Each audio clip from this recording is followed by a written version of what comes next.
IAS অফিসারের জনপ্রিয়তা তুঙ্গে সোশ্যাল মিডিয়াতে। 5 বার ফেল করে আইএএস অফিসার প্রিয়াঙ্কা। মায়ের ক্যান্সার, আইএএস যুদ্ধ জয় প্রিয়াঙ্কার। গায়ে কাঁটা দেবে এই আইএএস এর কাহিনী শুনলে। ইচ্ছা এবং মনের জোর থাকলে যে কোনো বাধা পর্বতকে সহজেই কায়েম করা যায়, প্রমাণ করেছেন আমাদের এই দেশের বহু বিশিষ্ট মানুষ। ভারতবর্ষের অন্যতম কঠিন পরীক্ষা হলো ইউপিএসসি। শুধু ভারত নয়, গোটা পৃথিবীর মধ্যেই কঠিন পরীক্ষা হিসেবে বিবেচিত হয় এটি। এই পরীক্ষায় পাশ করবার জন্য যেমন প্রয়োজন অর্থাবসায়, অন্যদিকে দৃঢ় প্রতিজ্ঞ মনোভাব এই পরীক্ষায় সাফল্যের পথে এগিয়ে নিয়ে যায়।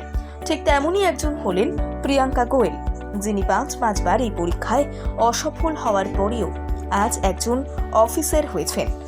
দৃষ্টান্ত স্থাপন করেছেন ব্যর্থতার কাছে এসে, সেই সঙ্গে হাজার হাজার ব্যর্থ ছেলে মেয়েদের জন্য তিনি অনুপ্রেরণা হয়ে দাঁড়িয়েছেন। 6ষ্ঠ বারের পরীক্ষায় বসে তিনি ইউপিএসসির এই পাহাড়কে টপকে যান। 4 বার তিনি প্রিলিমিনারি পরীক্ষায় অসফল হয়েছিলেন, কিন্তু তবুও তিনি হাল ছাড়েননি। 6ষ্ঠ বার যখন তিনি পরীক্ষা দিয়েছিলেন, তখন মেধা তালিকায় তার স্থান ছিল 369। বর্তমানে তিনি আইএএস অফিসার। 2023 সালে তিনি কাজে যোগ দিয়েছেন। রাজধানী দিল্লিতে বাড়ি রয়েছে তার। চারপাশে অনেক সুযোগ থাকলেও তার সদ্ব্যবহার করতে পারেননি। বিকম পাশ করার পর তিনি পাখির চোখ করেন ইউপিএসসি বা ইউনিয়ন পাবলিক সার্ভিস।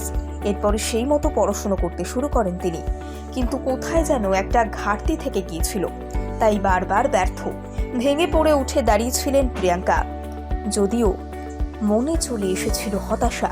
সোশ্যাল মিডিয়াতে তিনি ভীষণ জনপ্রিয় এবং সক্রিয়। তার জীবনধারা সম্পর্কে জানতে চান সকলেই।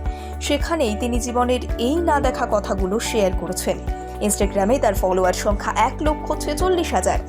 একসময় তার মা চরম অসুস্থ হয়ে পড়েছিলেন, কিন্তু তার মাঝেও নিজের লক্ষ্য থেকে এতটুকুও বিচ্যুত হয়ে যাননি প্রিয়াঙ্কা, বরং বারবার ঘাত প্রতিঘাতে জর্জরিত হয়ে নিজেকে একটু একটু করে তৈরি করেছেন, হয়ে উঠেছেন পরবর্তী প্রজন্মের কাছে এক দৃষ্টান্ত।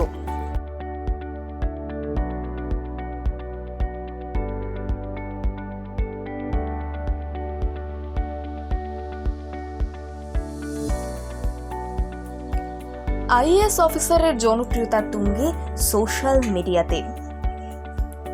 5 বার ফেল করে আইএএস অফিসার প্রিয়াঙ্কা। মায়ের ক্যান্সার, আইএএস যুদ্ধ জয় প্রিয়াঙ্কার। গায়ে কাঁটা দেবে এই আইএএস এর কাহিনী শুনলে। ইচ্ছা এবং মনের জোর থাকলে যে কোনো বাধা পর্বতকে সহজেই কায়েম করা যায়, প্রমাণ করেছেন আমাদের এই দেশের বহু বিশিষ্ট মানুষ। ভারতবর্ষের অন্যতম কঠিন পরীক্ষা হলো ইউপিএসসি। শুধু ভারত নয়, গোটা পৃথিবীর মধ্যেই কঠিন পরীক্ষা হিসেবে বিবেচিত হয় এটি। এই পরীক্ষায় পাশ করবার জন্য যেমন প্রয়োজন অর্থাবসায়, অন্যদিকে দৃঢ় প্রতিজ্ঞ মনোভাব এই পরীক্ষায় সাফল্যের পথে এগিয়ে নিয়ে যায়।